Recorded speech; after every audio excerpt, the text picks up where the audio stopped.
Okay, few things I wanted to get out of the way before this video actually starts.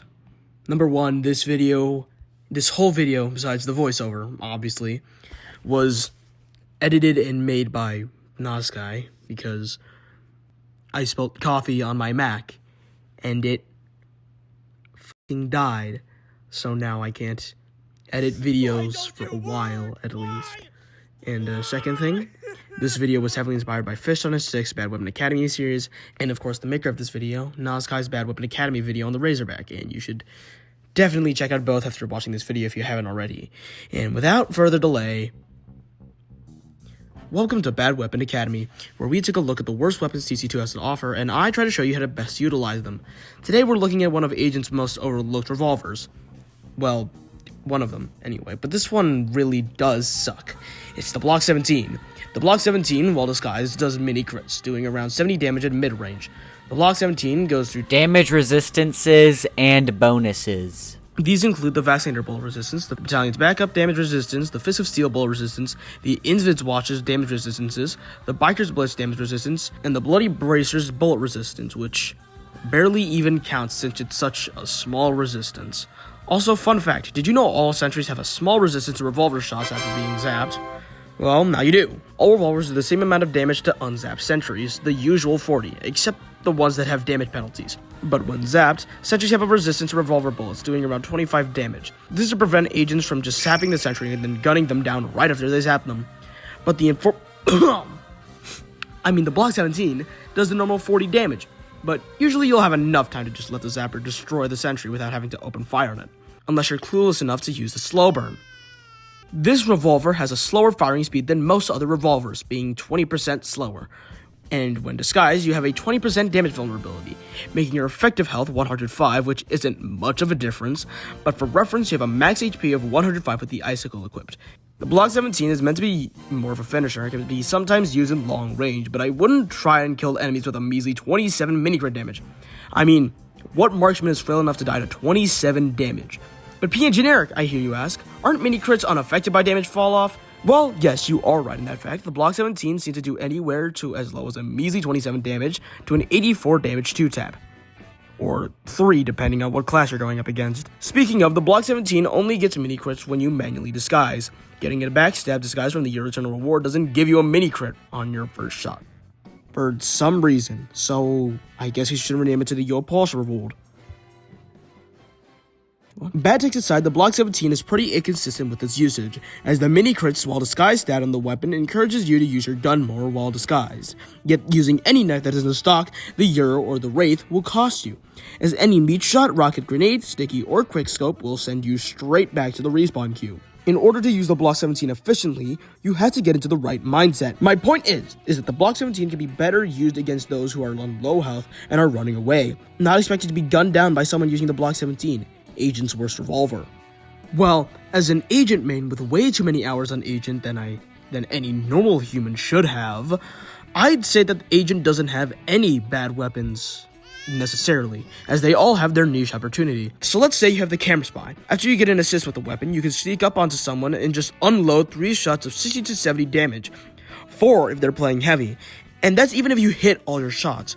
So on the higher end, you usually one-tap every class unless it's a trooper with the battalions active.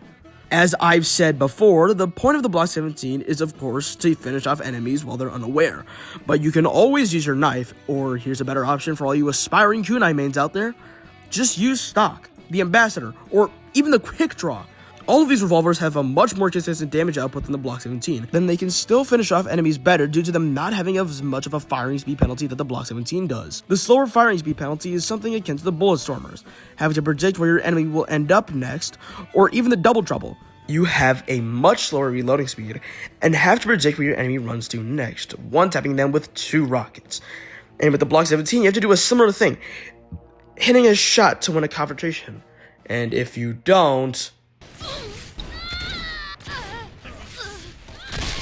So the Block-17, like the direct hit, is somewhat of a skill-dependent weapon, requiring you to hit your shots, and your fate is pretty much sealed when you don't hit said shots. And another problem I find with the weapon is the fact that you have to use it up close to be effective. And you know what else Agent has in her kit that's more effective at close range? The knife will always be more effective at killing people at close range due to the fact that you can backstab people when they're in range of you, and your revolver is usually meant for mid-range encounters, not close range. But the Block-17 somewhat takes the place of the knife, while not entirely doing so. But my main gripe with the Block-17 is that the fact that the mini crit damage is unaffected by damage fall off, yet the critical damage isn't, which doesn't really matter much, but still, it bugs me. So that either means that the damage falloff is an intended stat, or the damage falloff on the weapon is a bug that hasn't been fixed since the weapon was added. Right. So, you know how I said that mini crits on the Block-17 are affected by damage falloff when disguising? Well, it's only when disguising. Outside sources like the Blood Doctor or the Buff Banner give it just no damage falloff, so yeah. Back to the video. The weapon, despite all its daunting downsides, can still be pretty fun to use. Hitting a one-tap mini crit shot can be very enticing to the brain, but multiple in a row?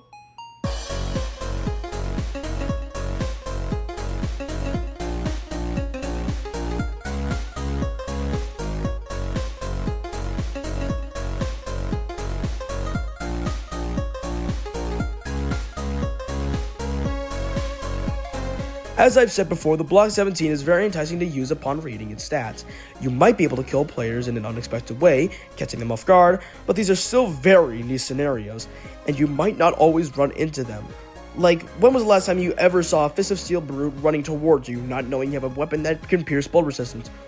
Or, you know, a knife? And you may never come across opportunities like these again, or at all in the first place. Be it that the enemy team are slaves to the meta, or you're not using the Block-17. Nonetheless, like a lot of other weapons, the Block-17 can be very rewarding once you get the hang of it. Hitting your enemies with 70 or so damage, finishing them off with a few more shots can feel very rewarding. The Block-17 is a bad weapon and all, but it's still usable in its own right. It's not as bad to use to the point where you can barely get a kill with it. Well, at least it's not the pre-typical Horrors 4 PDR. So, going out there, make the world see the Block-17. Make them fear the Block-17. Make them hate!